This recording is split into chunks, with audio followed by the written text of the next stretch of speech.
este tema que es bonito, pero que puede ser complicado para algunos. Queremos implorar tu bendición y tu compañía. En el nombre de Jesús. Amén.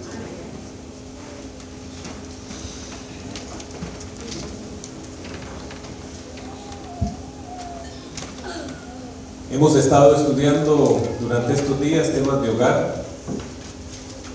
Ya hablamos el qué día de la comunicación, uno de los elementos más importantes del hogar. Y creo que el más importante porque cuando usted se comunica bien, dicen que la parte económica trae problemas, la que hablamos ayer de la parte económica, ¿no? Pero cuando usted se comunica bien, usted se puede tomar una guapanela. ¿Sabe qué es la guapanela? En mi país hacen una panela que es dulce y con eso hacen un agua con la que hacen la limonada, ¿sí? Usted se toma, bueno, ¿qué diríamos acá? ¿Cómo le dicen ustedes? Una guapanela, que es lo más poquito que pueden tomar en México, Limonada. Limonada, bueno, usted se toma una limonada y ya, pero sabe que no hay más y la gente entiende lo que está pasando. Ayer hablamos de la parte económica en el hogar, pero hoy vamos a hablar de la sexualidad en la Biblia. Estuve pensando si lo presentaba este tema o no lo presentaba. Y estuve pensando porque hay niños, hay adolescentes, hay jóvenes que no están casados. Y entonces decía, bueno, ¿lo presento o no lo presento? No fue fácil decidir presentarlo. Porque presentar este tema para un público menor de edad no es fácil. Pero me puse a mirar que muchas cosas en esta vida parecen obvias, pero son tan obvias que nadie habla de ellas. Y como nadie habla de ellas, entonces la gente se confunde y entonces resulta haciendo cosas que no deben hacer. Entonces dije, no, vale la pena.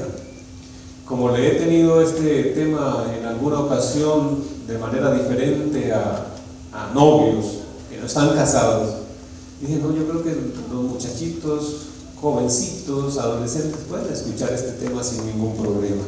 Así que vamos a hablar de la sexualidad en la Biblia. El tabú ha desaparecido, hermanos. Ustedes saben que es un tabú, ¿cierto? Algo que se esconde, algo como que es misterioso. Ya eso no es un misterio.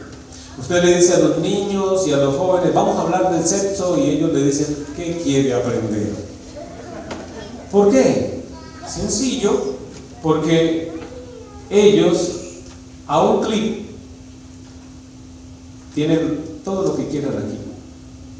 Un clic nomás. Y en el computador usted está trabajando, cuando le salen ventanitas allí, dale clic aquí. Así que si su hijo tiene un computador, si su hijo tiene un smartphone, es muy posible que sepa cosas que usted cree que él no sabe. Y por eso me decidí a hablar de esto aquí. Porque muchas veces no se explica, no se dice nada, y entonces los jóvenes se confunden con lo que tienen en el smartphone, porque no todo lo que dice Internet es real.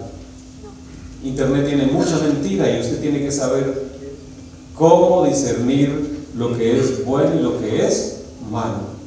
La influencia de los medios de comunicación ha quitado el tabú. Por naturaleza somos seres sexuales, Dios nos hizo así. Sino, sobre todo cuando uno está de novio, el mirarse a los ojos, tocarse las manos, darse un beso, eso ya es una atracción tremenda. Dice que polo negativo y polo positivo se atraen. Los polos opuestos se atraen, ¿sí? Los polos que son iguales se repelen. Pero por eso Dios nos hizo así, nos hizo diferentes, como estudiamos hace unos días atrás. Solo mirarnos a los ojos, tocarnos las manos, abrazarnos. Muy bien, esta tarde yo quiero presentar 10 principios de la sexualidad en la Biblia. 10 principios. Y aquí está el primero. ¿El sexo fue creado por quién? Por Dios. ¿Quién creó el sexo? Dios lo creó. Dice Génesis 1:27 que Dios creó al hombre a imagen y semejanza, varón y hembra los creó. Cuando creó al hombre, le hizo un pene. Cuando creó a la mujer, le hizo senos y le hizo una vagina. Somos diferentes y esos polos opuestos se atraen. Dios nos hizo así, Dios nos hizo sexuales. O sea que la sexualidad no es pecado, no es mala, porque ¿quién la creó? Dios. Y si Dios la creó, jóvenes, no es mala. Dice la Biblia, los creó a imagen y semejanza, varón y hembra los creó.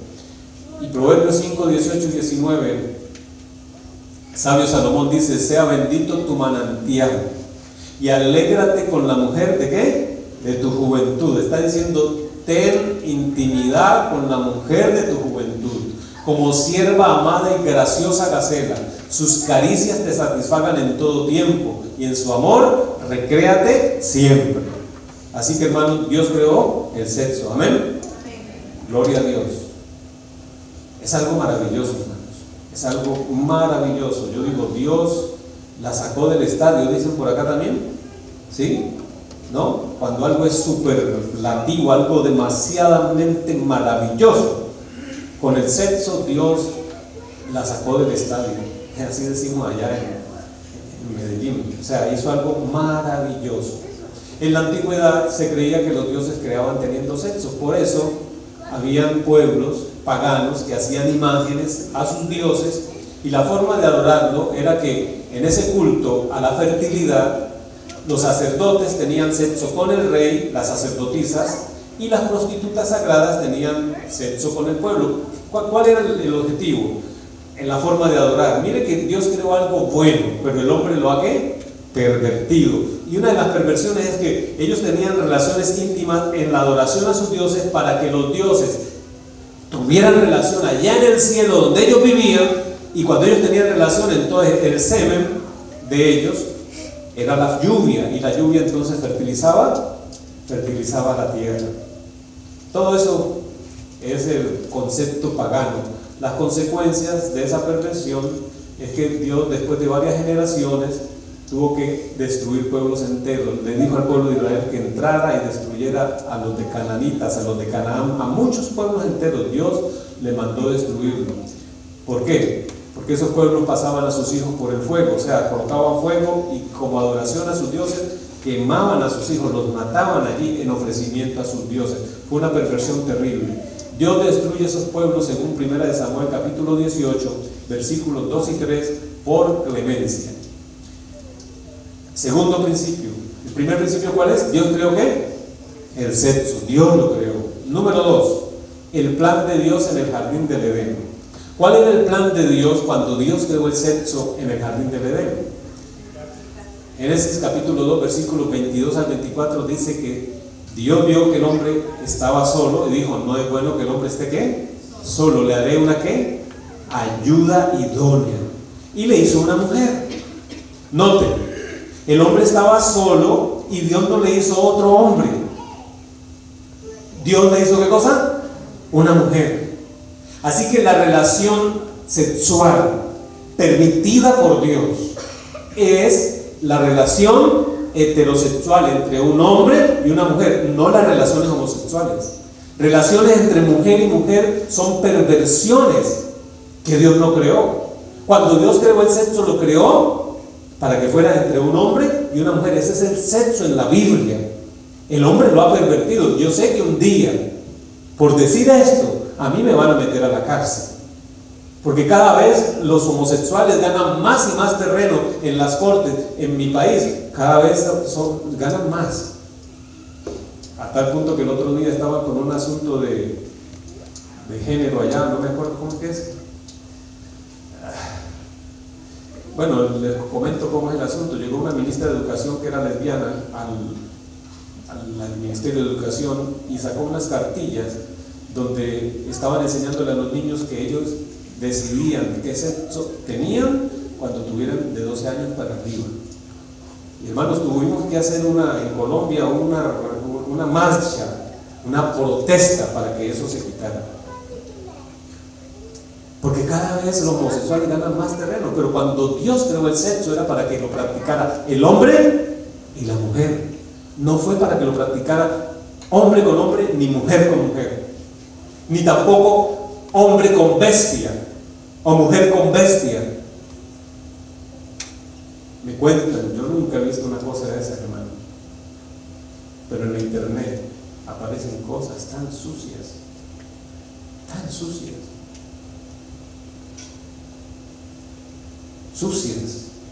son, perdonen la palabra que voy a decir, porquerías, que un hijo de Dios no debe mirar. Y yo quiero decirle a los caballeros, porque los caballeros son más adictos a la pornografía que las damas, aunque hay damas que tienen adicción a la pornografía. El caballero es más adicto a la pornografía por el hecho de que al hombre es muy visual, al hombre le gusta mirar. Y quiero decirle a los jóvenes y a los niños, si a ustedes los inducen a mirar pornografía,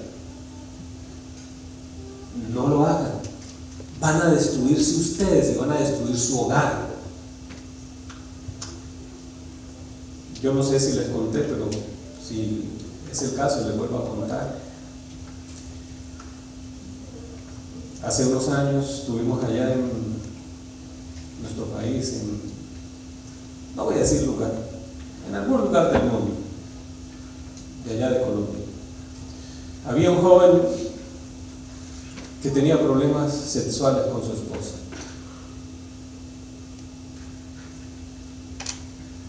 Y entonces mi esposa lo trató.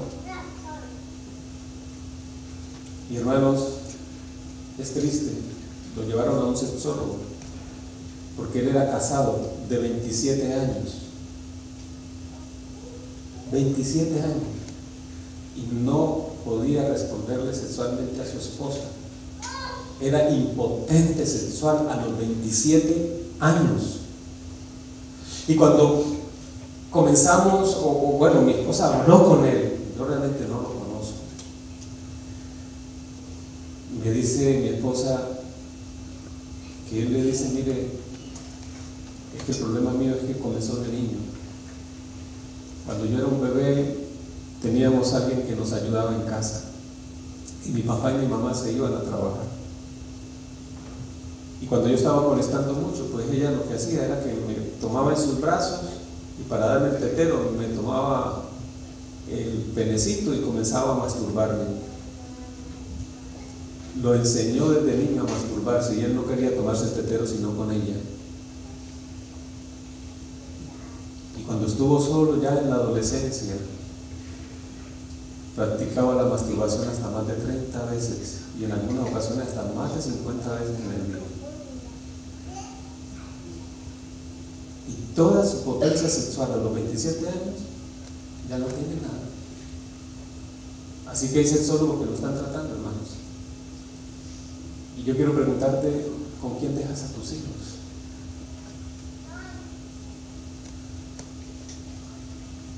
No sé si en este país trabajan los dos y tienen que salir, ¿con quién lo dejas? Cuidado, la familia es muy importante. Los hijos son más importantes que el dinero, que cualquier cosa. Y muchas de estas desviaciones sexuales, como la homosexualidad, son inducidos en los niños cuando están pequeños. Así que tengamos cuidado con quién dejamos a nuestros hijos.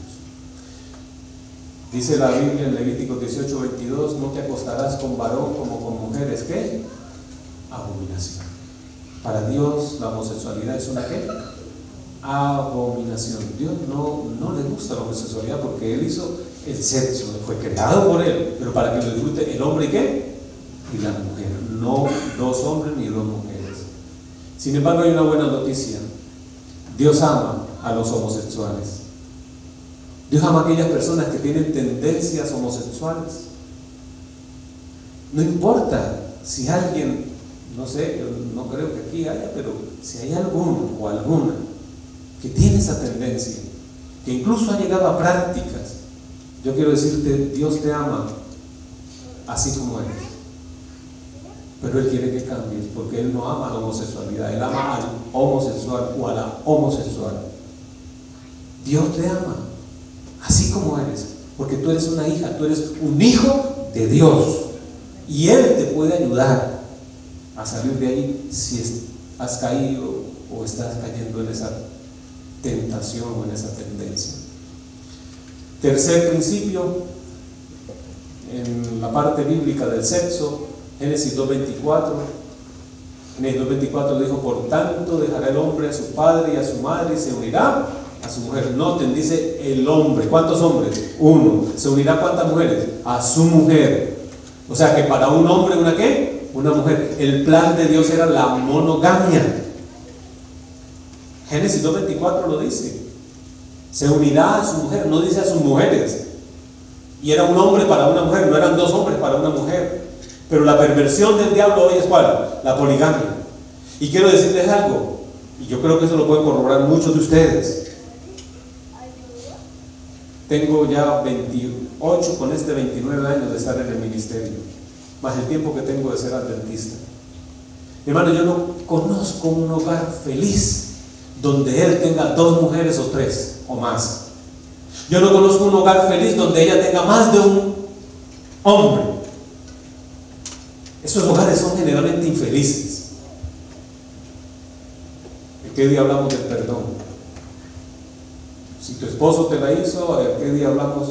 ¿Debemos qué? Perdonar. Si ella te la hizo, debes perdonar. Dios quiere que perdonemos, porque en esta vida nos podemos equivocar. Dice Levítico 18:18: no tendrás acto carnal con la mujer de tu prójimo, contaminándote con ella. Es clara la Biblia, el adulterio, la poligamia está condenada por Dios. La Biblia presenta la poligamia de los patriarcas para enseñar los desastres de la poligamia. Porque yo tengo un hermano que fue extremista. Él llegó a la iglesia y se volvió extremista, disidente.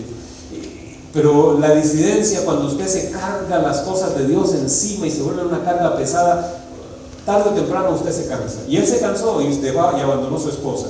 Y cuando la abandonó, ese hombre estaba por matarlo. Estaba allá en Cali, hermana Mandovia. Y entonces, como yo vivía en Medellín, tuvo que salir corriendo para mi casa allá en Medellín.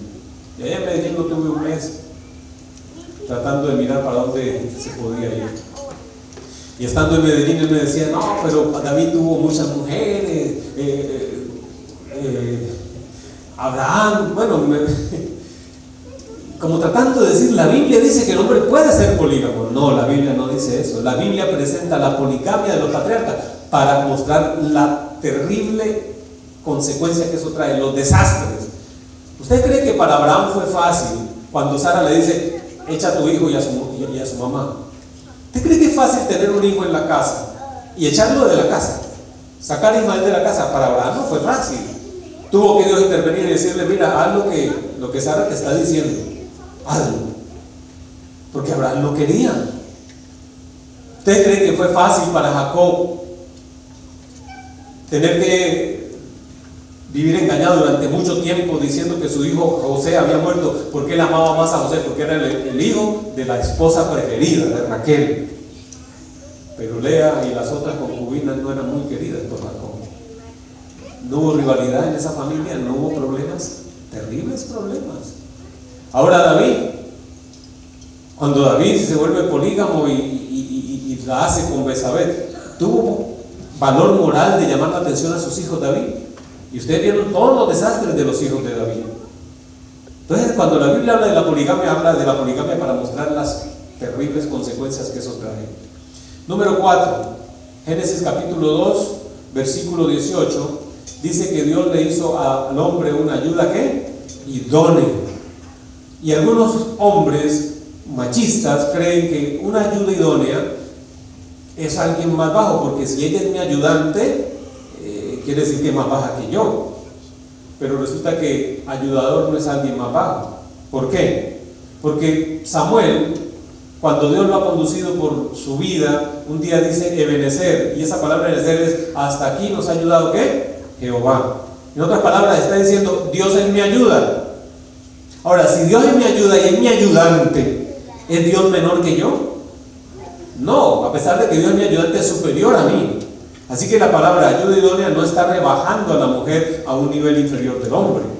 Creó a Eva después para enseñarle al hombre que él no es el creador, por lo tanto Eva no le debe nada. Los creó como iguales. Cuando la mujer quedó supeditada a ser inferior al hombre, en cierto sentido, cuando perdió el rol que Dios le había colocado. Dios le colocó el rol de igualdad con el hombre, pero la mujer fue al árbol y el tentador le dijo: tú puedes ser igual o más que Dios. Y cuando la mujer quiso ser igual a Dios, o quizás más que Dios, perdió el rol que Dios le había dado, y en vez de quedar con el mismo rol del hombre, Dios la rebajó. Por eso dice la Biblia: el que se humilla será ensalzado, pero el que se ensalza será humillado. Y así le pasó a la mujer, ¿sí?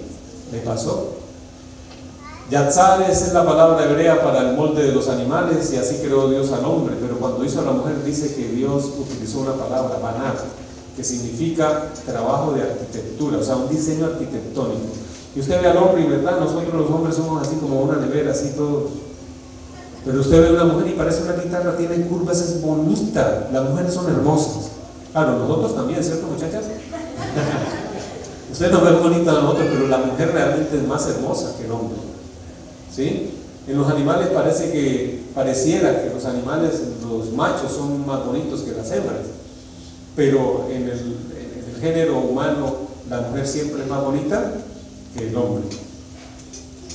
Quinto principio: plenitud. Dios hizo el sexo para que el hombre lo disfrutara a plenitud. Y con plenitud, ¿qué queremos decir? El sexo no es solo físico, es mental, es emocional y es espiritual. ¿Qué significa plenitud según la Biblia en el sexo pleno? Físico, mental, emocional y ¿qué? Y espiritual. Queridos jóvenes que están aquí, el diablo quiere que el sexo sea solo físico. Eso es lo que quiere el diablo, solo físico.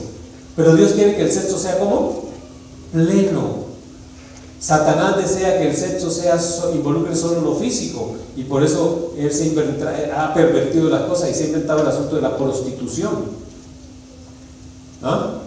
La prostitución. ¿Es sexo qué? Físico. Allí no hay emociones, allí no está lo mental, lo espiritual. ¿Y qué tiene que ver lo espiritual? Lo espiritual no estamos hablando de lo que hablan los gnósticos. No, los gnósticos tienen una cosa muy fea que yo no la voy a decir acá. No, lo espiritual es que tú puedes tener relación íntima con tu esposa y darle gloria a Dios y no sentirte pecador, no sentirte mal, porque Dios lo creó. Dios lo creó. Muy bien.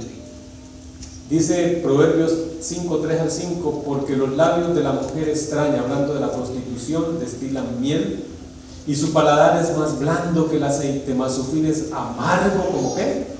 Como el ajenjo, agudo como la espada de dos filos. Sus pies descienden a la muerte, sus pasos conducen ¿a dónde?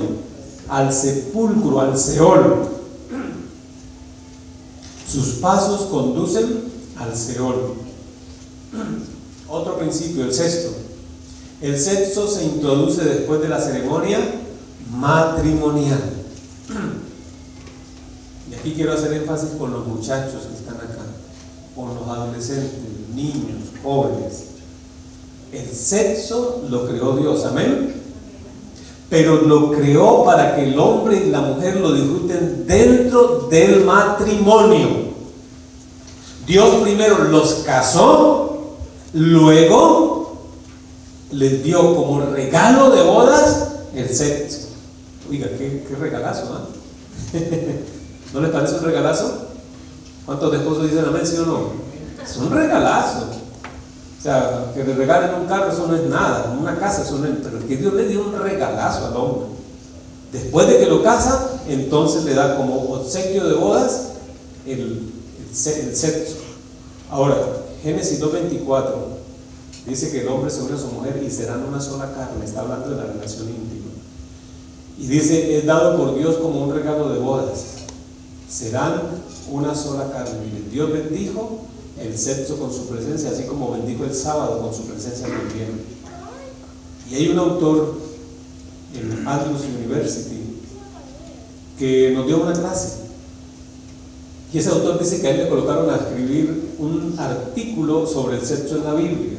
Él comenzó a escribir el artículo y se demoró escribiendo el artículo 25 años, porque en vez de escribir un artículo, él escribió un libro grandote así, se llama Flama o Yahvé, la flama de Jehová o de Yahvé, hablando del sexo, un tomo grandísimo.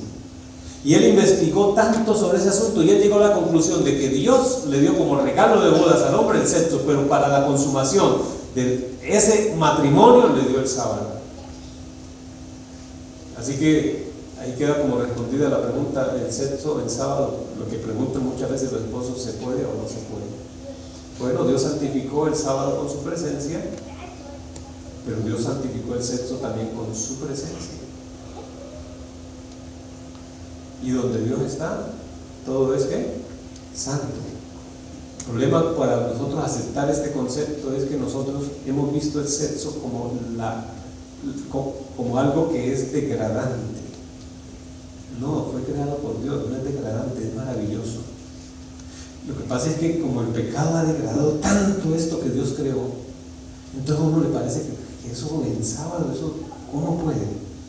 Bueno, entonces él dice: ¿se puede tener relaciones sexuales en sábado? Y él responde: si la clase de sexo que usted practica no es apropiado para el sábado, no será apropiado para ningún día, ya que involucra solamente ¿qué cosa? Lo físico, lo corporal. Ahora, algunas personas preguntan y quizás, yo no sé ustedes qué piensan, quizás alguno piense diferente. No hay problema, yo lo que le digo a la gente es: si usted piensa diferente y cree diferente, hágale caso a su conciencia y no practique lo que usted cree que está mal. Porque nosotros tenemos una conciencia y Dios nos habla.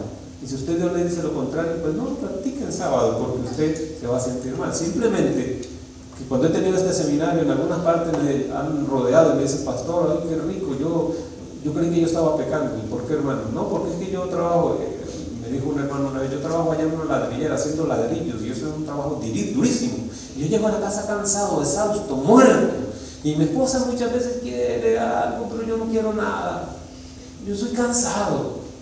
Así que el sábado, cuando yo estoy tranquilo y estoy descansando, pastor, yo aprovecho, y eso es maravilloso el sábado. Digo: bueno, hermano, no sé, usted ya tiene una conciencia, usted mirará si lo que hemos dicho está bien o está mal.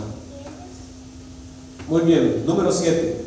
Dejará el hombre a su padre y a su madre. Si usted piensa casarse, o los que ya estamos casados, recuerde que Dios dice que debemos dejar a papá y a mamá. ¿Y eso qué significa? Exclusividad en la relación. Eso significa cortar el cordón umbilical. Eso significa independencia emocional, independencia física, independencia mental, independencia espiritual e independencia económica. Dicen que el que se casa quiere casa y un costal para la plaza, así dicen en Colombia. Bueno, la palabra casado viene de dos palabras: casa para dos. Así que usted tiene que salir, tiene que romper. Y lo mejor que usted puede hacer cuando se casa: háblele a sus padres lo bueno de ella, háblele a sus padres lo bueno de ese hombre. Nunca le hable cosas malas, porque cuando usted le habla cosas malas a esos padres, se van a volver enemigos de él, se van a volver enemigos de ella. La ropa sucia se lava en la casa. El hogar lo forma Dios, usted y su esposo. Dios, usted y su esposa. Esos son los que forman el hogar. Ni siquiera los hijos.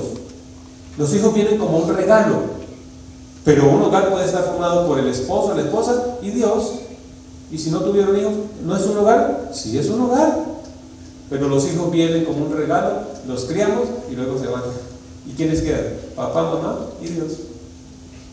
Entonces es igual, ¿sí? Debemos tener independencia, ¿no? Lo mejor es no quedarse viviendo allí en la casa de los padres. Número 8, permanencia. Se unirá a su esposo. Y aquí quiero hacer énfasis en esa palabra dabar. Esta palabrita dabar, ¿sabe qué significa? Pegar sin separar. En otras palabras, cuando el hombre y la mujer se casan para toda la vida. Hermanos, este concepto está desapareciendo cada vez más. La gente se casa para experimentar y si no nos va bien, nos vamos y nos separamos. No. Ese concepto es antibíblico. Cuando usted se casa para toda la vida. Esa palabra Dabat significa unir sin separar. Es como cuando usted suelta dos metales. Cuando usted ha soltado dos metales, no los puede separar. Y si los separa, se dañan. O sea, separarlos sin causar daño es imposible. Eso significa Dabat. Que si usted se separa, va a dañar. Y va a dañar mucho, tanto usted como ella, como los hijos. Y sobre todo, los hijos son los más paganos de nuestras decisiones. La perversión de este principio de permanencia, es el divorcio que se inventó el diablo. Muy bien, el noveno, la sexualidad para Dios es que lleguen a ser una sola ¿qué? Una sola carne. Los hijos vienen como consecuencia de un hogar bien establecido. Situaciones premaritales, Dios no las quiere. O sea, no quiere que el hombre y la mujer, los niños, los adolescentes que no están casados y que no están maduros para casarse, tengan sexo porque van a tener problemas. Entonces viene un niño indeseado que cuando está aquí, como lo explicábamos el sábado, ese niño siente rechazo y le queda en la amígdala allí fijado y tiene emociones raras.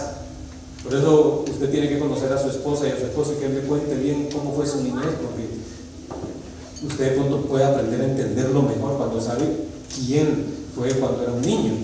Pero esos niños rechazados, esos niños que no tienen papá, esos niños que quedan sin mamá, es bravo, es muy duro. Dios lo que quería era que hubiera una sociedad buena, donde hubiera papá, mamá e hijos bien formados, pero el diablo se las ha ingeniado para que el sexo sea mal utilizado y entonces hayan relaciones premaritales. El método de la T de cobre o el dispositivo intrauterino, este es un método no muy aconsejado, hermanos. Preferiblemente no lo usen. ¿Por qué? Porque la T de cobre es colocada en la vagina de la mujer y entonces cuando tiene relación íntima el espermatozoide va a subir hasta las trompas de falopio y lo va a fecundar. Cuando lo fecunda, entonces el óvulo fecundado comienza a bajar hasta el útero, o ahí la matriz, ¿no? Allí se instala para comenzar a crecer, y él comienza a crecer, porque ya está la vida, ya el óvulo fue fecundado por el espermatozoide, ya hay vida. Pero cuando está aquí, el cerebro le dice al cuerpo, oiga, allá hay un intruso, alguien que le puede hacer daño al bebé, hay que sacarlo. ¿Qué es lo que hay en intruso?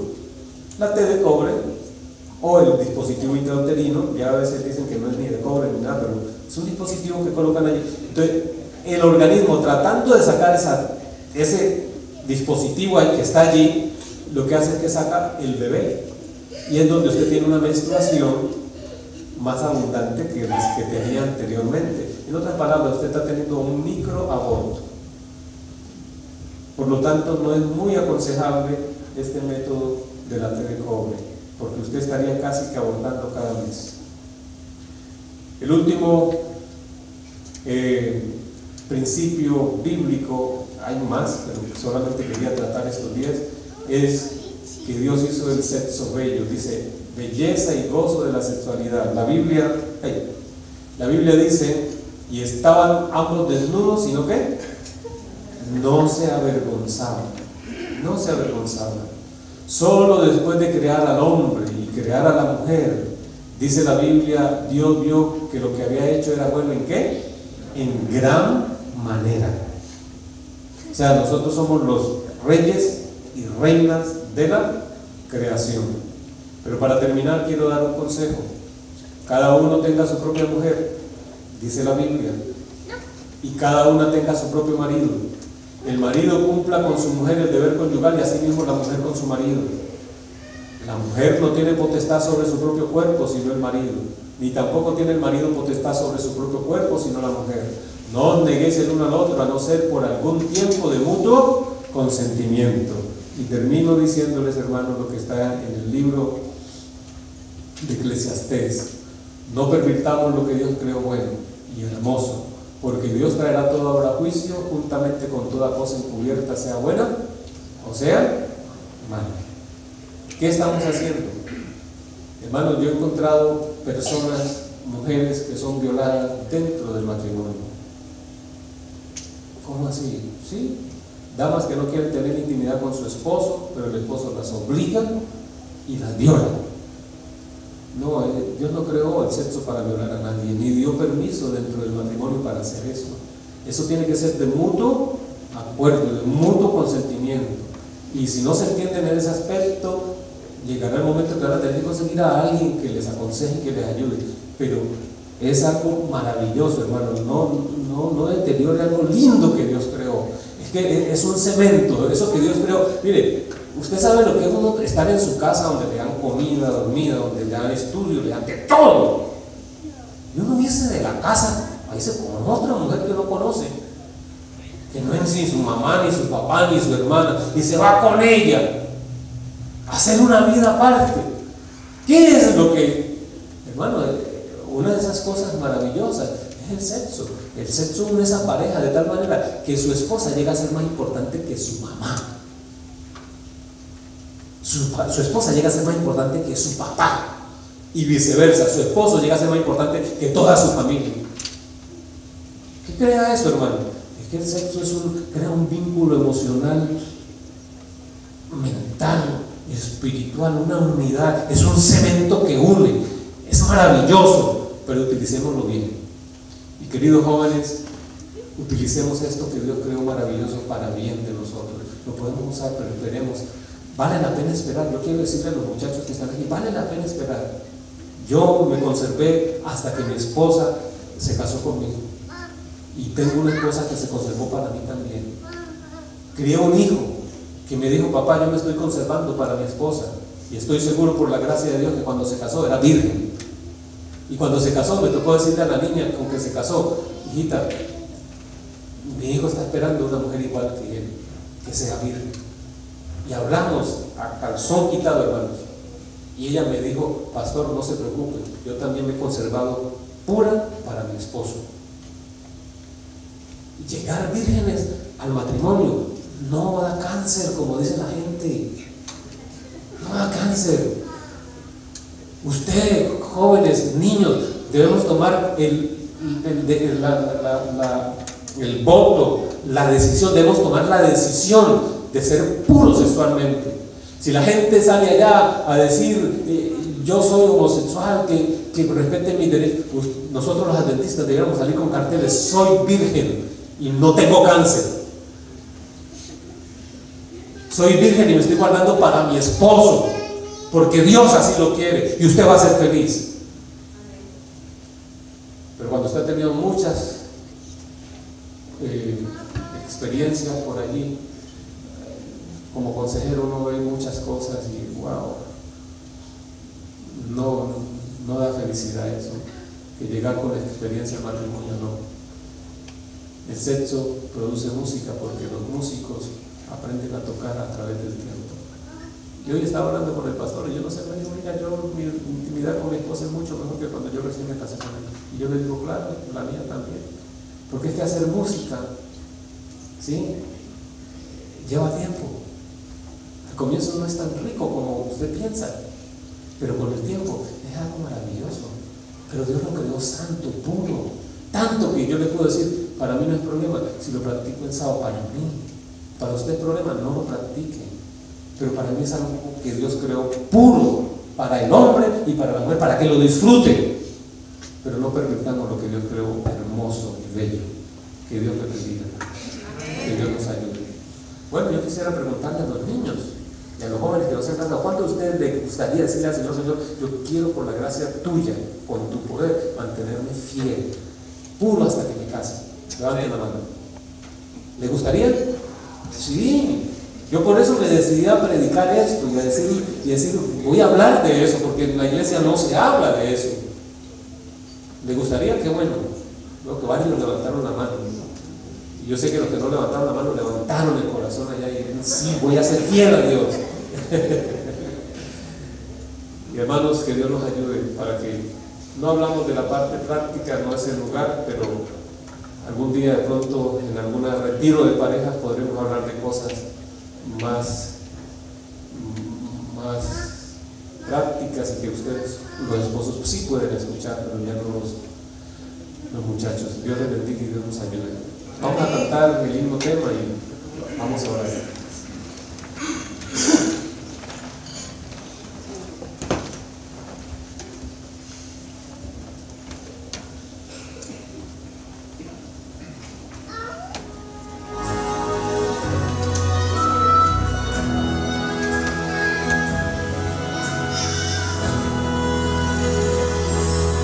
En tus manos entrego aquí mi vida, pues en tus manos yo puedo así confiar.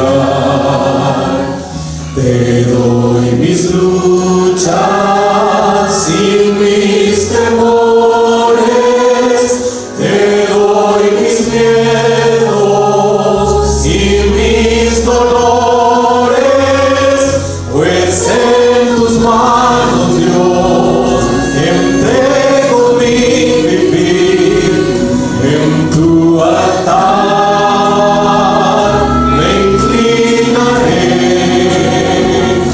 Moldéame, Señor, cual alfarero, yo en tus manos descansaré.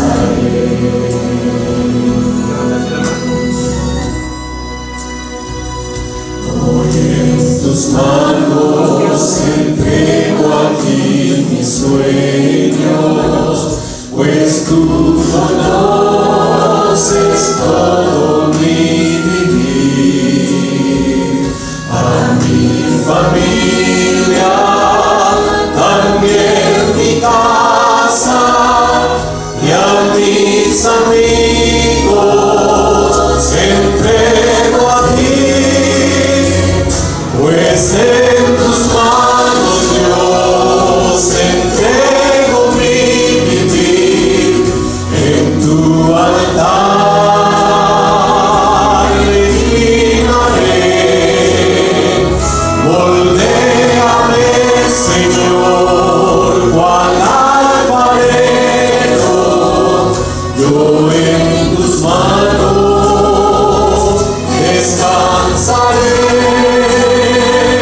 Pues en tus manos, Dios, entrego mi vivir, en tu altar me inclinaré. Moldéame, Señor, cual alfarero, yo en tus manos descansaré. Yo en tus manos descansaré.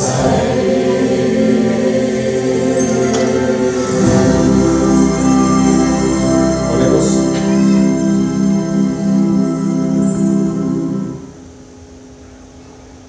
Padre nuestro que estás en el cielo, santificado sea tu nombre, que sea en nombre de Dios. Antes que nada queremos agradecerte, mi Dios, por habernos mandado al pastor Gonzalo, que viene cada noche, mi Dios, a no presentar sus palabras, sino las tuyas, mi Dios, para nuestras vidas. Mi Dios, te pido que lo bendigas grandemente y que bendigas a todas las personas presentes. Que todo lo que hemos aprendido en esta tarde lo apliquemos en nuestra vida, porque sabemos que tú no lo has dejado, porque quieres solo bien para nosotros. Te pido que bendigas a todas las personas que van ahora para su casa y que podamos regresar también mañana para seguir aprendiendo más de ti, Dios. Nuevamente te pido que nos perdones si algo te hemos ofendido en esta tarde, en el nombre de Jesús, tu Hijo amado. Amén. Una feliz noche, Dios les bendiga.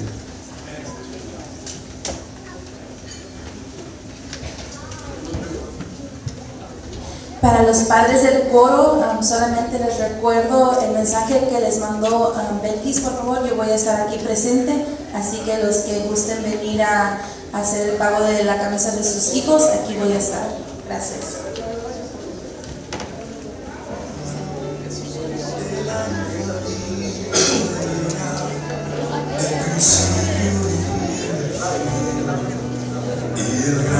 corazón.